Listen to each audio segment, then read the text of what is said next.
Bilan des inondations revu à la hausse, 36 morts, 5 disparus. Le Premier ministre annonce une aide gouvernementale urgente de 300 millions de francs CFA aux sinistrés. Le gouvernement qui poursuit sa politique de logements sociaux, le programme après une période d'arrêt dû aux événements de mars 2012, redémarre avec les 1552 logements de Tabakoro et un financement national de 20 milliards de francs CFA. De bonnes nouvelles aussi du côté agricole avec la prochaine campagne qui promet des résultats probants. Optimisme nourri par le ministre de l'Agriculture, Baba Berté, était hier dans les champs en zone office du Niger. Voilà pour les titres de cette édition. Mesdames et messieurs, bonsoir et bienvenue. Bilan des inondations revu à la hausse, 36 morts et 5 disparus, chiffre annoncé aujourd'hui. Quant aux sinistrés, ils se comptent par centaines, vivant dans des conditions précaires. Il faut donc vite et très vite, voilà, pour leur venir en aide. C'est ce qu'a dit aujourd'hui le Premier ministre Django Sissoko, qui était descendu ce matin sur le terrain, et c'était pour évaluer les dégâts. C'était dans les communes 1 et 4, secteurs les plus touchés par la catastrophe. Ibrahim Traoré. Des quartiers comme Pankoni en commune 1, Sibinikoro ou encore Taliko en commune 4 sont tristement célèbres depuis quelques jours. Des eaux de pluie sont passées par là pour ne laisser quasiment que de la ruine. Les énormes dégâts sont constatés par le Premier ministre, accompagné de plusieurs membres du gouvernement.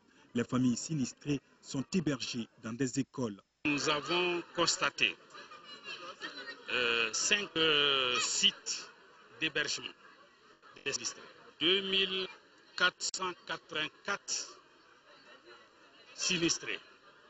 En ce qui concerne les disparus, pour le moment, le nombre total n'est pas connu. Mais nous avons 5 disparus en commune 1. Et à l'heure où je vous parle, le nombre de morts s'élève à 36 au total. 36 au total. Donc je suis arrivé avec l'ensemble des ministres concernés pour exprimer toute la solidarité du président de la République et du gouvernement à ces familles endeuillées ou à ces familles frappées par ce sinistre. Et je dois vous dire que dès que le gouvernement a été informé des inondations, tous les ministres concernés se sont rendus sur le terrain avec leurs services techniques compétents et toutes les mesures prévues pour être appliquées dans ce sens, dans ce cadre, ont été prises. Au cours de cette visite, je me suis inquiété de vie dans les sites d'hébergement et j'ai donné des instructions aux ministres concernés sur place pour que les conditions de vie soient améliorées. Dans le domaine, par exemple, de l'accès à l'alimentation, de l'accès à l'eau et surtout des toilettes pour éviter les risques d'épidémie, etc. Outre les dispositions pratiques en cours, le gouvernement prévoit urgemment une enveloppe conséquente pour soutenir les sinistrés. Eu égard à l'ampleur du sinistre,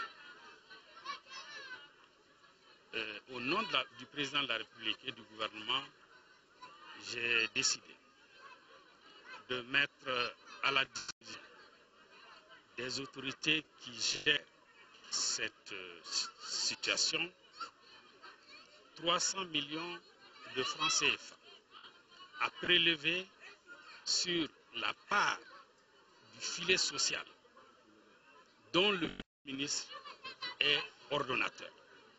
Le ministre des Finances prendra toutes les dispositions nécessaires sans délai pour que cette somme soit disponible et utilisée bon escient. Pour éviter d'autres catastrophes, des structures de veille sont mises en place dans les différentes communes. Leur mission, informer et sensibiliser les populations sur les risques de l'occupation anarchique des abords des caniveaux. La MINUSMA, qui vole également au secours des victimes des inondations, son représentant Abdoulaye Bakili est venu lui aussi voir de près l'étendue des dégâts et c'est en vue d'un éventuel appel des Nations Unies aux sinistrés. Il est au micro de Batraoré. Je suis venu au nom du représentant du secrétaire général des Nations Unies, de la MINUSMA, et de l'ensemble du système des Nations Unies au Mali. Nous sommes à par le ministre de l'administration territoriale pour présenter nos condoléances au gouvernement et au peuple malien à l'occasion de cette catastrophe qui s'est abattue sur la ville de Bamako, où on a enregistré des pertes en vies humaines. Mais également, depuis 2 jours, nos équipes techniques, avec l'ensemble des agences des Nations Unies, sont à pied d'œuvre avec les autorités maliennes, la protection civile, la Croix-Rouge, évidemment les autorités gouvernementales, pour organiser les appuis et les secours nécessaires. Évidemment, nous avons tenu également à venir voir sur le terrain, non seulement l'étendue des dégâts, mais aussi saluer, exprimer notre sympathie aux sinistrés qui sont là. L'élan de solidarité ne faiblit pas. Le parti URD se manifeste avec 2 millions de francs CFA, un don aux victimes des inondations dans les communes 1 et 4 de Bamako. Et c'est le premier vice-secrétaire général adjoint du parti qui a fait le déplacement pour la remise de cette somme. Un reportage Mambo Sidé. 48 heures après le sinistre causé par l'inondation à Bamako, une mission du parti URD s'est rendue sur les sites où sont logées les victimes. Cette mission, conduite par le premier secrétaire général adjoint Mamadou Diawara, n'est pas venue en simple spectateur. Le montant total est 2 millions, réparti sur les 4 sites, à raison de 500 000 francs par site. Mais nous avons remis ces sommes-là aux représentants des collectivités locales, qui sont les représentants du peuple. Aussi bien en commune 1 qu'en commune 4, les messages qui ont accompagné ces gestes étaient plus que récompensants, surtout que les autorités locales sont à pied d'œuvre pour mieux gérer la crise. C'est dans les moments difficiles, vraiment, qu'on reconnaît ses amis. Il y a eu au niveau national une grande solidarité. En plus des 2 millions de francs CFA donnés par l'URD pour les 4 sites des 2 communes, le Fonds de solidarité nationale a remis en commune 1 10 balles de 350 couvertures, soit un total de 3500 couvertures. Mobilisation également du Haut Conseil islamique en conduite par son président, communes 1 et 4, Batraoré. La mairie de la commune 1 a été la première étape de la visite. La délégation du Haut Conseil islamique a insisté sur la solidarité entre les musulmans qui est l'une des caractéristiques de l'islam. Et la remise au maire d'une enveloppe symbolique de 500 000 francs CFA plus une dizaine de cartons de conserve matérialisent cette solidarité. Nous sommes venus au nom du Haut Conseil islamique du Mali, des musulmans du Mali, de présenter nos condoléances pour ceux qui ont disparu dans cette tragédie. Et ensuite, prier pour qu'il y ait prompt rétablissement pour les blessés. Deuxième temps fort de ce périple du Haut Conseil a été la visite au groupe scolaire Aminata Diop de Lafiaboukou, site d'accueil des victimes de l'inondation.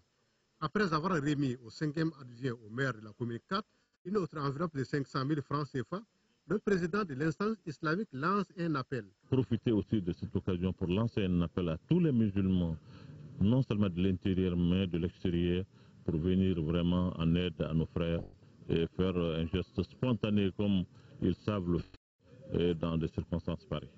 Les maires bénéficiaires de cet appui symbolique ont rassuré le Haut Conseil islamique que bon usage en sera fait. Les aides qui affluent de partout, la Fondation Orange Mali, en partenariat avec la Direction générale de la protection civile, vient de remettre à son tour à des ménages de Bankoni des matelas, des moustiques imprégnés et des couvertures d'une valeur de plus de 4 millions de francs CFA. Sokona Kamisoko. Au Mali, la solidarité n'est pas un vain mot, c'est un comportement de tous les jours. C'est dans ce cadre que s'inscrit ce geste de la Fondation Orange Mali en faveur des sinistrés de la commune 1 du district de Bamako. La Fondation leur a remis un lot d'équipements composé de matelas, de moustiquaires imprégnés et de couvertures aux sinistrés de Bankoni. Ces dons viennent en appoint aux efforts simultanément consentis par les autorités pour juguler la crise et permettre aux sinistrés d'avoir un cadre et de meilleures conditions de vie. Cette journée a été possible grâce au concours de la Direction générale de la protection civile. Au nom du directeur général de la protection civile, nous remercions la Fondation Orange pour son en faveur des populations du district de Bamako et en particulier en faveur des populations de la commune 1 du district de Bamako. Les bénéficiaires ont salué le geste à sa juste valeur tout en demandant à des personnes de bonne volonté d'en faire autant. Dans les jours à venir, l'administrateur général par intérim de la Fondation Orange Mali entend mener d'autres opérations similaires sur d'autres sites. Et puis, cette autre opération de distribution de vivres et de produits d'hygiène aux populations, une action menée par la Croix-Rouge malienne, un reportage de Alpha Maïga. Pas du tout enviable la situation dans laquelle se trouvent certaines familles victimes de l'inondation du mercredi dernier. En tout cas, elles courent désormais liées à certaines maladies telles que le choléra et le paludisme. Et c'est pour apporter secours aux victimes que la Croix-Rouge malienne a décidé d'agir. La Croix-Rouge malienne s'est activée d'abord dans la phase d'urgence, à apporter ce qu'on appelle un peu une aide en non-vivre, à savoir des moustiquaires, à savoir des couvertures, des nattes, du Brésil et des kits cuisine. Nous sommes en train de voir la possibilité d'apporter notre assistance en vivre, c'est-à-dire spécialement en riz. Dans les communes 1 et 4, les équipes de la Croix-Rouge font le porte-à-porte pour apporter aux victimes leur soutien, un geste dont celles-ci se réjouissent. Petit jet d'applaudissement, je suis très ravi et je suis très content de ça. Il ne s'agit là que d'une première donation. À présent, les besoins ont été évalués et se chiffrent à des millions de francs CFA. Et le premier responsable de la Croix-Rouge malienne, l'aide des partenaires ne fera pas défaut. On est dans une évaluation approximative de 600 familles qui sont concernées. Si on se met dans la moyenne familiale au Mali, qui est de 5 personnes et demie, on peut banalement estimer le besoin pour 3000 personnes. 3000 personnes. Et nous savons, c'est là pour 2 jours, on est dans la bagatelle de 20 à 30 millions. Il faut signaler que la Croix-Rouge malienne est une société nationale, membre du mouvement international du Rouge et du Croissant-Rouge.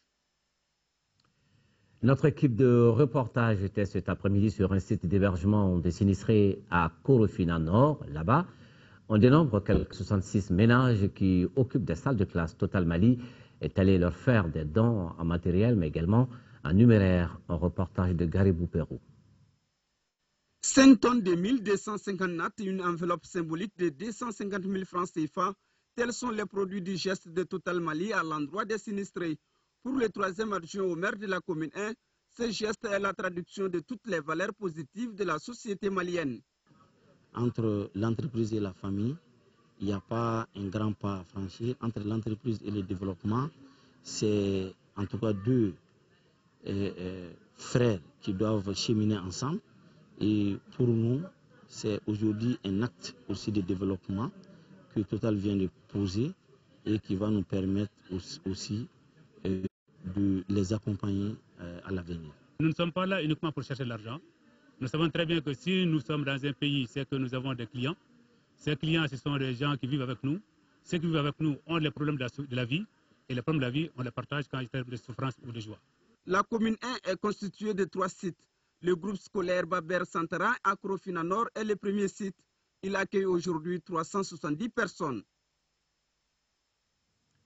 Le collectif des ressortissants de la région de Kidal ne reste pas en marge du mouvement d'ensemble de solidarité. Il remet à son tour 1 million de francs CFA aux populations sinistrées des communes 1 et 4. À Lucien Touré. L'histoire retiendra que l'association des ressortissants a été la première association nationale à manifester sa solidarité envers les populations sinistrées suite aux inondations de mercredi dernier. Et pour cause. Il faut se rappeler que le 9 août, Tessalit a été frappé par une inondation sans précédent, avec des dégâts matériels. Ça a été extrêmement important et nous sommes venus en aide contre cette population. Aujourd'hui, si la commune 1, particulièrement Bankoni, tout citoyen malien, vraiment quand il est confronté à des difficultés, les autres doivent se mettre vraiment ensemble pour essayer d'apporter leur contribution. Pour le représentant du maire de la commune 1 qui recevait cette somme au nom des populations victimes de sinistres, le geste compte plus que ce que l'on donne. Ce geste venu de la région de Kidal, cela dénote que le Mali est un et indivisible. Et cette somme vient son pesant d'or à travers l'association des ressortissants de Tessalit à l'endroit des victimes des sinistrés de Bankoni. nous nous réjouissons et cet acte sera traduit en réalité concrète auprès de la population. Au moment difficile, on reconnaît les meilleurs amis. Enfin, donataires et bénéficiaires ont appelé à la solidarité nationale et internationale. Et suite donc à ces inondations, des messages de compassion nous parviennent ce soir. Ils sont de l'ordre des architectes du Mali, du parti Sigika Foy Damouye, le mouvement pour un destin commun de la Rue 4 de Bamako, le RPDM, l'Union des Patriotes pour la République. Ils présentent leurs condoléances aux familles des disparus et souhaitent prompt rétablissement aux blessés. Heureusement, pas triste et désolation, il y a aussi des événements chez nous qui nourrissent l'espoir d'une vie. Ainsi, après une longue période d'hibernation, le programme des logements sociaux se réveille et sont passés par là. Aujourd'hui, la situation est revenue à la normale. L'initiative gouvernementale logement décent à peu de frais pour le plus grand nombre de Maliens reprend son cours normal. Et c'est le ministre de tutelle, David Sagara, qui a lancé ce matin la reprise de l'opération qui coûte au budget national 20 milliards de francs CFA. Un reportage de Traoré. Si on reconnaît les maçons au pied du mur, ces petits gestes du ministre David Sagara n'est pas anodin, à travers lesquels la reprise des travaux de construction des 1552 logements sociaux à Tabakoro est effective. Ces travaux avaient été arrêtés suite au coup de force du 22 mars 2012. La reprise du chantier satisfait et rassure plus d'un. En première ligne, le premier responsable du département du logement.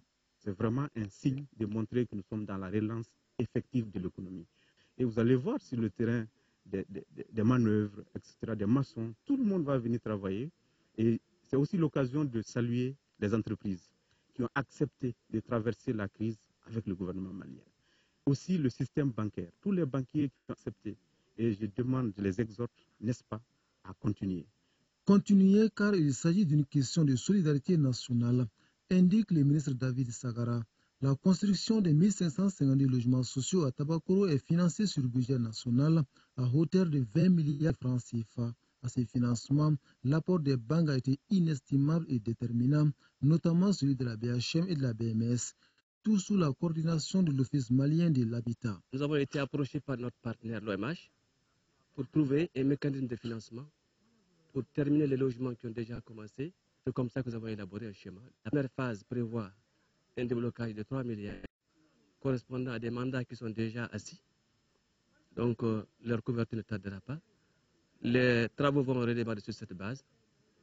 La deuxième phase, c'est un financement un peu plus lourd, de plus de 12 milliards, que nous envisageons de mobiliser en vue de terminer totalement les 1500 logements.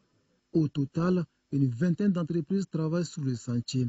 Elles ont 7 mois pour livrer les 1552 logements sociaux. La tâche est certes colossale, mais le délai d'exécution sera respecté, assurent les entreprises. Nous étions à 40% d'exécution avant les événements. Et avec la reprise, on fera notre maximum pour être dans les délais, sinon même avant le délai, Inch'Allah. Aux services techniques qui sont engagés, de bien suivre les travaux pour qu'on puisse produire des logements de qualité. Qualité liée à tout le système qu'on est en train de voir ailleurs, n'est-ce pas? Éviter tout ce lié à la viabilisation, lié au problème d'assainissement. Les logements sociaux ne doivent pas être des îlots de développement, ça doit être des villes intégrées. Quand le bâtiment va, tout va, dit-on. La reprise des travaux de construction des logements sociaux de Tabakoro permettra sans nul doute de donner sourire à 1552 autres Maliens. Il était hier dans les champs, dans la zone office du Niger, et après avoir constaté l'évolution normale des cultures, il se dit optimiste dans la prochaine campagne agricole 2013-2014. Le ministre de l'Agriculture, c'est de lui qu'il s'agit. Baba Berté a fait cette révélation après avoir sillonné des parcelles de riz et de maïs dans les localités de Kouroumari et Kolongo, correspondance de Dougoufana Traoré. Pour les deux zones de l'Office du Niger, Kouroumari et Kolongo, visitées par le ministre Baba Berté, la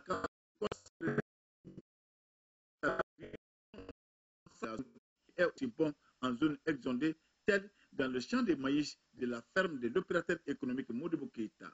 D'abord, dans la zone du Gouri, l'Office du Niger veut changer le fusil d'épaule en boostant son rendement de 6 à 10 hectares. Cela passe par le système de riziculture intensif SRI. C'est un système qu'il faut encourager pour plusieurs raisons qui nous ont été expliquées. En fait, le rendement est plus important et la demande en intrants, la demande en semences est moins importante. À Kouroumari, Toum, à Kolongo, les superficies non emblavées sont minimes. 98% des réalisations d'un côté et 100% de l'autre. La campagne se porte bien en zone Office Niger, dans la mesure où les réalisations portent sur 96,6 hectares, ce qui fait de réalisation de 96% rapport à la prévision. Nous estimons que nous pourrons réaliser nos objectifs, à savoir 671 000 tonnes de riz paddy. À côté des familiales, l'État malien encourage actuellement dans l'Office du Niger les entreprises qui font de l'agro-business. Nous, on a sémé 1006 hectares, donc la tonne estimable est de 10 hectares, ce qui fait 10 000 et quelques tonnes à la récolte. Ces entreprises agricoles préfigurent l'agriculture du Mali de demain. Nous ne pouvons pas continuer à dire, ben voilà, chacun a son petit champ et la rentabilité n'est pas toujours bonne. En marge de cette supervision de campagne, Baba Berté a visité les militaires du camp de Djabali. Aussi, par 2 fois, le ministre de l'Agriculture a visité les victimes des inondations en Debougou et en Yono avec des cadeaux symboliques et des messages de compassion du gouvernement. Et puis la suite des messages de félicitations à l'endroit de Ibrahim Boubacar Keïta, suite donc à son élection à la magistrature suprême du pays ce soir.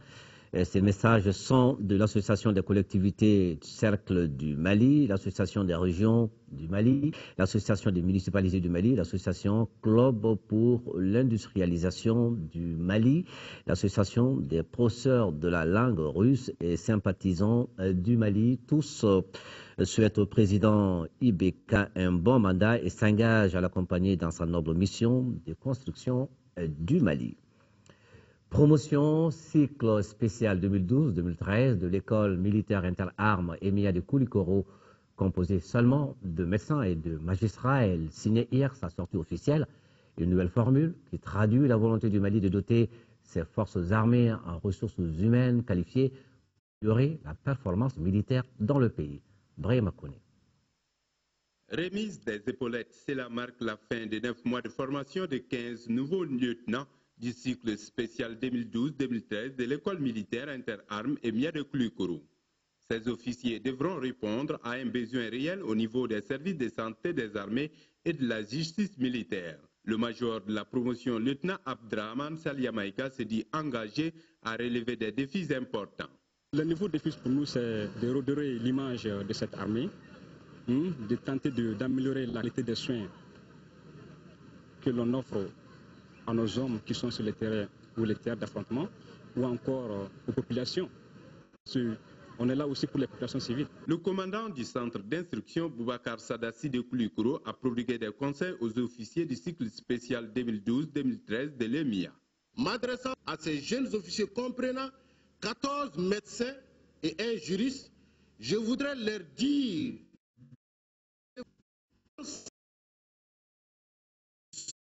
exemple, des lanternes, voire des références pour les nouvelles générations d'officiers. Cette cérémonie de fin de cycle se tient à un moment où les forces armées maliennes sont engagées dans un processus de réforme axé sur la formation et l'entraînement. Les insuffisances constatées dans ces domaines ont été citées de façon récurrente comme l'une des causes de la crise sécuritaire que notre pays connaît depuis janvier 2012. La prestation de serment, la présentation du major de la promotion, la revue des troupes ont été des temps forts de la cérémonie. Le recrutement des jeunes médecins et magistrats traduit la volonté des plus hautes autorités du Mali de doter les forces armées des ressources humaines qualifiées pour répondre aux aspirations du peuple malien. Voilà, des militaires formés dans un pays en paix. La Fondation internationale pour les élections a lancé cet après-midi sa campagne pour la paix et la réconciliation nationale. Ici, il s'agit d'instaurer une paix durable dans tout le pays avec le concours des médias. L'initiative se veut un appui à la Commission de dialogue et réconciliation. Alpha Maïga. La recherche de la paix et de la réconciliation, c'est la mission que s'est assignée la Fondation nationale des systèmes électoraux. Et c'est là la raison fondamentale de cette cérémonie. Une cérémonie consacrée au lancement de la campagne sur la paix et la réconciliation au Mali. La démocratie en tant que telle ne peut pas s'exercer s'il n'y a pas de paix, il n'y a pas de stabilité ou il n'y a pas de sécurité. Par conséquent, AIFES, dans le déroulement de ses activités et avec l'appui de ses partenaires, a voulu dérouler une partie campagne de réconciliation nationale et pour un Mali stable, un Mali en paix. La paix et cette vraie paix exige de toucher le cœur et la conscience des hommes. Et pour cela, on ne peut pas parler combien de temps la campagne va durer. Une campagne serait se substituer à la commission dialogue et réconciliation. Notre campagne, c'est beaucoup plus l'usage massif, ou je dirais un usage intensif des masses médias comme la télévision nationale, les radios de proximité. La paix et la réconciliation, ce n'est pas l'affaire d'une journée ou d'une semaine. Nous travaillerons pour autant que nous en avons les moyens. Nous ne serons pas une structure de trop pour la recherche de la paix et de la réconciliation nationale. Le pays nous a confié une mission, certes difficile, mais il est exaltant de voir un pays réunifié sur le but, qui est le développement pour tous et dans une seule foi, qui est le travail libérateur. Nous voudrons cependant faire de chaque Malien et de chaque Malienne un apôtre de la paix. La paix et la réconciliation, deux vecteurs pour la relance du développement économique, social et culturel du Mali. Une session de validation de projet consolidation sociale et civique a commencé hier vendredi. C'était au Carrefour des jeunes de Bamako, initié par la Fédération des jeunes pour la réconciliation et la reconstruction du nord du Mali. La rencontre regroupe une quarantaine d'organisations de jeunesse. Un reportage de Garibou Pérou. Fini la guerre, place maintenant aux actions de développement. C'est l'esprit des membres de la Fédération des jeunes pour la réconciliation et la reconstruction du nord du Mali. Plus qu'une session, cette rencontre est un cours d'histoire, une leçon d'avenir selon Saramoy Bougoussanga. Le projet de consolidation sociale et civique, c'est une approche éclatée en 4 volets prioritaires que sont les populations et civisme, le volet lutte contre le terrorisme, le volet réduction de la pauvreté, enfin le volet développement du sport et des centres d'intérêt jeunes pour créer l'égalité des chances et diversifier les chemins de l'épanouissement pour la jeunesse. Les différentes composantes de ce projet cadrent avec le contenu du programme de jeunesse et résilience initié par l'État malien et ses partenaires. Il s'agit donc pour le directeur de la jeunesse, Drissa Guindo, d'inviter les jeunes à maintenir aussi longtemps que possible l'opération. Vous devez vos actes d'abnégation et de volonté, car l'animation de cette organisation vous demandera une partie de vos temps, de vos moyens techniques et financiers. J'espère que de vos échanges sortira un document final qui prendra en compte les aspirations et besoins majeurs de vos membres, de telle sorte que la jeunesse joue son rôle dans la réconciliation et la reconstruction nationale. C'est l'idée de fêter les cinquantenaires de l'indépendance du Mali qu'a été mise en route cette fédération en 2008. À l'époque, elle réclamait les stades de football pour les régions du Nord et Koulikoro. Aujourd'hui, elle contribue à rehausser les valeurs de paix sociale, de solidarité, de civisme et à lutter contre l'inaction, la pauvreté et le terrorisme sous toutes ses formes. La presse malienne qui dispose désormais d'un annuaire, un document précieux qui aidera à mieux orienter les professionnels du secteur et leurs partenaires. L'assainissement de la Fondation pour la presse, filiale malienne, s'est déroulé en présence de journalistes. Ils étaient venus en nombre, suivant les détails avec Alucene Touré. L'annuaire de la presse malienne comprend essentiellement les adresses des organes audiovisuels et de presse écrite du Mali. On peut y découvrir notamment que le Mali dispose de 300 radios et de 98 périodiques recensés et répertoriés par les soins de la Fondation pour la presse, dont l'annuaire constitue le premier fait d'armes. Nous avons la mission d'aider les journalistes à se former, à améliorer leur quotidien, à améliorer leurs conditions de travail et aussi à promouvoir la liberté de la presse. Et surtout pour la sous-région qui est parfois confrontée à des problèmes de violation de la liberté de la presse, nous avons aussi la vocation de travailler à se défendre et à faire possible cette liberté de la presse dans la sous-région.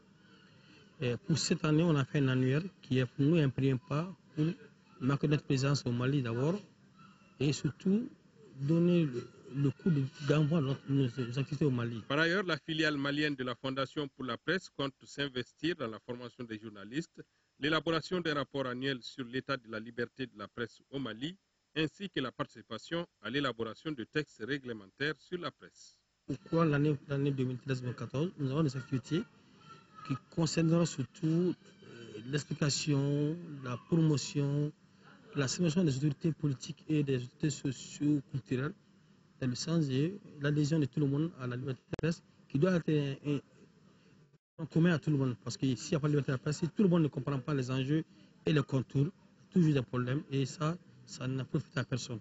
Un concours d'écriture à l'intention des journalistes en herbe sera bientôt organisé par la Fondation. L'Ordre des architectes du Mali qui renouvelle son équipe dirigeante, c'est un bureau de 7 membres qui a été élu. Il est présidé par Isiaka Tembeli pour un mandat de 2 ans. Adama Koulibaly. L'élection de ce nouveau bureau de l'Ordre des architectes du Mali s'est déroulée dans une atmosphère de cordialité. Entre les candidats pour le poste de la présidence, ce fut le véritable jeu démocratique. Tout le processus s'étant déroulé dans la transparence en présence de notre caméra. Après le décompte des voix, c'est Issaka Tembeli qui est élu nouveau président de l'Ordre des architectes du Mali avec 22 voix 10 pour son adversaire Amadou Issa Boré et 3 bulletins nuls. M. Tembeli a un mandat de 2 ans. Les membres de l'Ordre lui demandent d'être au service de tous les architectes. L'une des premières missions, c'est de pouvoir rassembler tous les acteurs de notre profession. Le vice-président rassure son président de sa bonne collaboration. Je suis sûr que le conseil qui est là va bénéficier de tous les appuis des membres du conseil et le travail serait à l'avantage des architectes. La priorité des priorités, c'est de faire en sorte que tous les architectes puissent se retrouver pour qu'ensemble nous puissions mener le combat qui nous attend. Ce combat-là, c'est que nous sommes un ordre, c'est-à-dire que c'est une institution de l'État. On réclame cette position d'institution de la nation. Un bureau de 7 membres est mis en place par cette 12e session pour la gestion des affaires de l'ordre. Après des moments de tension et de crise, les responsables du syndicat national des travailleurs de l'administration d'État ambitionnent de mettre en place un syndicat plus fort au service de l'administration malienne. Cette information a été donnée ce matin aux journalistes. C'était par le nouveau bureau issu, lui, du dernier congrès ordinaire du SYNTAD. Ce bureau vient d'être légitimé par le tribunal de première instance de la commune 3 de Bamako. Il se fixe comme première mission le renforcement de la cohésion entre tous les militants. C'est un reportage de Abdrahman Maïga. Cette conférence de presse fait suite aux décisions du tribunal de première instance de la commune 3 du district de Bamako. Ce jugement rendu hier vendredi met fin aux troubles et aux mésententes qui ont depuis un certain temps gangréné l'image du syndicat national des travailleurs d'État, SYNTAD. Avec ce verdict, c'est désormais Yacouba Katili qui présidera aux destinées de ce syndicat affilié à l'Union nationale des travailleurs du Mali. Ce point de presse est une occasion voulue par le tout nouveau secrétaire général pour dévoiler aux hommes des médias les nouvelles orientations du syndicat. La crise qui s'achève a montré des insuffisances monumentales dans les textes du SYNTAD et même de l'UNTM. Elle a été à cet égard une crise pleine d'enseignements. Nous devons combler les lacunes pour que jamais cela ne reproduise plus des déviations qui ont assombri et les SYNTAD et l'UNTM. Conscient de cet état de fait, le SYNTAD entreprend dans les prochains jours des initiatives visant à renforcer la cohésion entre tous ses militants, et cela conformément à sa devise, unité, solidarité et action. Après cette décision, c'est la qui sera là toujours. On est obligé de se concilier. Et nous avons besoin d'un SYNTAD fort, d'un SYNTAD réconcilié. La mise en pratique de cette tentative constitue sans nul doute une étape importante qui permet à ce syndicat de retrouver toutes ses lettres de noblesse. Comme le dit, c'est dans l'union que l'on soulève des montagnes. Mouvement social à la cyprès de Gangouteri dans la région de Caille, à l'origine du Rififi. Le départ de 2 responsables de l'usine départ exigé par les chefs de village, notables de la localité, à cause de leur comportement, dit-on là-bas. Mais voilà, après la mission des bons offices conduite par le gouverneur de région sur place, les échanges ont porté leurs fruits et un consensus a été trouvé. Correspondant de Mahamadi Alioubari. Le chef de village et les notables de Gangontri se plaignent du comportement de certains responsables de la cimenterie de Gangontri. Ils ont saisi les autorités et ils ont été appuyés dans leur démarche par le maire de la commune rurale de Bafoulabi. Moi, j'ai appuyé la lettre des chefs de village. Je crois que les promesses tenues par les différents responsables qui sont venus aujourd'hui seront respectées et que toute la population de Djakitela et de la région de Caille trouveront leur part. Parce qu'il s'agit de droits et de devoirs. C'est pour trouver une solution idoine au problème que le gouverneur de la région de Caille, le colonel Salif Traoré, a rencontré la population de Gangontri, les autorités administratives et politiques du cercle de Bafoulabi, afin d'édifier les travailleurs de la cimenterie sur leurs droits et devoirs. Le chef de l'exécutif régional a pu trouver un accord entre les protagonistes. Je pense qu'on s'est bien compris. Dans les jours à venir, il y aura une convention globale entre toutes les parties prenantes pour que le travail puisse se faire dans une bonne atmosphère et dans le respect des droits de tous les travailleurs. Ces échanges ont pris fin sur des notes de bénédiction afin que la cimenterie de Gangontri contribue au développement de la localité en particulier et du Mali en général. Ikanda, si vous ne le savez pas, ça veut dire en langue dogon nouveau-né. Ikanda, c'est aussi le nom de cette association belge qui vient d'offrir du matériel médical au centre de santé communautaire de Ouroli. C'est dans la commune rurale de Ouadouba, dans le cercle de Bandiagara. Correspondance de Moustapha Doumbia. Ces matériels mis à la disposition du centre de santé communautaire de Ouroli dans la commune de Ouadouba sont composés d'une table de consultation, de lits, de matériel, d'un panneau solaire et d'un réfrigérateur. En plus des matériels, le centre a été aussi doté de médicaments antipaludiques, des antibiotiques et des anti-inflammatoires.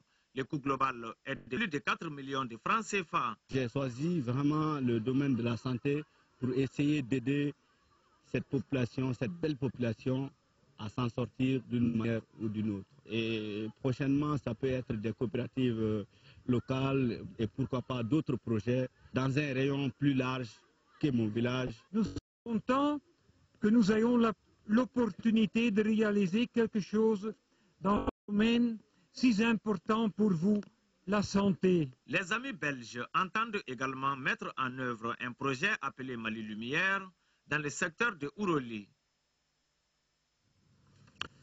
Voilà, l'Agence des musulmans d'Afrique AMA, en collaboration avec la Fondation internationale Al-Bassar du Pakistan, organise des consultations ophtalmologiques gratuites à Djikoroni. Depuis hier, quelques 500 patients souffrant de la cataracte sont concernés par cette opération. Nando Dambélé. Le camp médical de lutte contre la cécité cataracte de Djikoroni-Para a été pris d'assaut très tôt ce matin par des centaines de patients venus des 6 communes du district de Bamako, Sanankoroba, Djalakoroba et Safé Bougoula, et pour cause. Cette activité rentre dans le cadre de la solidarité islamique. La solidarité islamique, et lorsque ces religieux souffrent du problème des yeux, on sait que ça joue beaucoup, même dans leur adoration. Parce qu'ils n'arrivent plus à faire correctement leurs obligations religieuses. Donc c'est purement un caractère solidaire. Parmi des médicaments ou des verres et opérer les cataractes aiguës sont les activités phares de cette opération humanitaire. Initiée depuis près de 15 ans, elle est menée par une équipe médicale pakistanaise. Depuis 1999, on a commencé cette opération au Mali, mais c'est en 2006 qu'on a commencé à travailler en collaboration avec l'Agence des musulmans d'Afrique et depuis lors, vraiment, c'était satisfaisant. Les cas nécessitant une intervention chirurgicale sont transférés à la maternité d'Amdalaï. L'opération prendra fin le 4 septembre 2013. Sport, foot, et ça passe pour le stade malien de Bamako. Les Blancs, en déplacement à Sousse, ont battu les Tunisiens de l'Étoile sportive du Sahel par le score de 1-0. But marqué par Lamine Diawara. On était à la 81e minute. Cette victoire permet donc au Stade malien de Bamako de se relancer dans son groupe A avec 4 points. Il est derrière le club sportif Sfaxien qui reçoit demain Saint-Georges d'Éthiopie. Et puis le handball, le championnat d'Afrique des Nations filles se tiendra au Congo. Ce sera du 31 août au 9 septembre prochain. Le Mali prendra part à cette compétition. Notre équipe de reportage, dirigée par Abdul Karim Kaba, a assisté à une des séances d'entraînement. C'était dans la salle de sport du 26 mars. Suivons son reportage. 12 filles de 4 clubs vont face l'AS Commune 2, le lycée sportif Ben Oumar Sy et le centre Omnisport de Missabougou sont sélectionnés pour le championnat d'Afrique junior à Oyo au Congo. Une participation à cette 19e édition, la première pour le Mali, est l'ambition des aigles handballeuses junior filles. Nous allons partir à la CAN avec la mentalité de gagner. Bien vrai que nous sommes à notre première participation, alors que nous sommes à la 19e édition, mais nous n'allons pas nous faire ridiculiser. Nous partons pour gagner. On a travaillé beaucoup. Je commence que ça commence à porter fruit. Et vu la manière dont les jeux sont en train de voler, vraiment, moi, je peux compter beaucoup sur l'équipe. Notre maître mot, ça c'est l'engagement, la volonté de gagner, rage de vaincre. Ce sont des filles motivées et confiantes qui préparent ce rendez-vous continental. La sélection a déjà l'expérience de ce genre de compétition pour avoir participé à la CAN des cadets au Burkina Faso en 2011. Arrivé au Congo, on veut vraiment la victoire. Surtout la victoire. On a besoin d'encouragement des Maliens, de nos parents, de nos entraîneurs. Je crois qu'on s'est bien préparé. Le Mali sera basé dans le groupe B, en compagnie du pays hôte, le Congo, la Guinée et la Tunisie. Basket, l'Afro-Basket 2013 a pris fin donc ce soir avec le sacre de l'Angola, vainqueur 57-40 en finale. C'était devant l'Égypte. Les Aigles du Mali, eux, ont occupé la 15e place à l'issue de la compétition. Notre envoyé spécial Kodisibi nous analyse ici la prestation malienne à cet Afro-Basket. 4 matchs, 4 défaites, une élimination au stade de 8e de finale. Le bilan est catastrophique pour le Mali à cet Afro-Basket. Pour la énième fois, les joueurs sont les boucs émissaires d'un échec. En réalité, notre sport continue de souffrir de l'amateurisme à la gestion. Compte tenu de tout ce qui s'est passé en amont, c'était utopique de croire que le Mali allait même faire une participation honorable. D'abord, un terrible problème d'organisation. Bien que les dates de ces compétitions soient connues à l'avance, on attend la dernière minute pour convoquer les joueurs. La dernière minute pour la préparation, on a du mal à trouver les meilleurs joueurs. Où sont passés la filière américaine et d'autres joueurs de haut niveau en Europe? En leur absence, il fallait se contenter du minimum. Les locaux et les expatriés jouant en Pro B ou même club. Cet effectif est même diminué sur place à Abidjan. FIBA Afrique refuse de qualifier 2 joueurs, Mahmoud Diakité et Adama Wadjo. Le Mali est à 10 pendant que les autres tournent avec 12 joueurs. La gestion de ce groupe sous la main pose problème. À 2 heures du premier match contre le Nigeria, on ne sait pas si le Mali va jouer ou pas. Les joueurs demandent en plus de la prime de sélection de 500 000 francs CFA qu'on leur accorde d'autres primes, par exemple la victoire à 400 000. En réponse, les dirigeants trouvent la solution de Bondera. Vous jouez ou vous rentrez. L'entraîneur José Ruiz, sensible au problème de ses joueurs, promet de payer à chaque joueur expatrié 400 000 francs CFA de ses poches. Très facile de traiter les joueurs d'apatrides, mais allez savoir si avec 500 000 francs CFA, on peut faire des gestes à la famille à Bamako pour aller régler les factures qui attendent en France depuis plus de 2 mois. Les expatriés maliens connaissent la gestion chaotique de l'équipe nationale. Certains ont tourné le dos à la sélection à l'image d'Amarassi. D'autres trouveront toujours les moyens de refuser cette sélection si les choses devaient rester telles qu'elles sont.